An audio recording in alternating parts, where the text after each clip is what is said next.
Shirika la Kenya Red Cross limetoa wito kwa wakazi wanaoishi katika maeneo ya chini kaunti ya Tana River kuhamia maeneo ya juu kufuatia kuongezeka kwa viwango vya maji katika mto Tana kutokana na mvua kubwa inayoendelea kunyesha.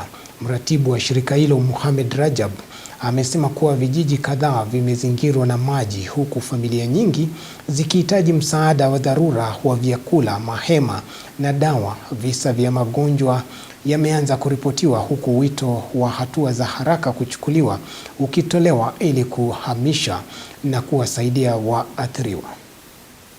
Tumepata alert kutoka kwa watu wa utabiri ya hali ya hewa kuwa kutakuwa na mafuriko, kutakuwa na mvua kali katika sehemu kadhaa nchini Kenya.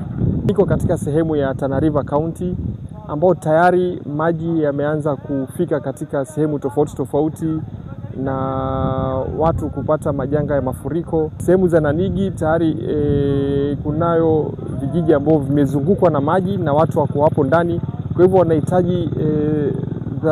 wanahitaji msaada wa kidharura ili kuweza kutolewa katika sehemu ambazo zimezungukwa na maji kupelekwa katika sehemu za juu.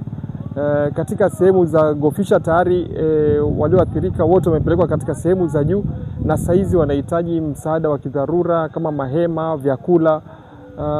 Kuna hatari katika sehemu ya Tana River, hatari ya mkurupuko wa magonjwa wa kuharisha ama kipindupindu, na hii kuna uwezekano ikaongezeka ikiwa hatutaweza kusaidia jamii ambao wameweza kuathirika na masuala ya mafuriko ili kuwapatia zile dawa za kuweza kutibu yale maji ambayo yamechanganyikana na maji chafu.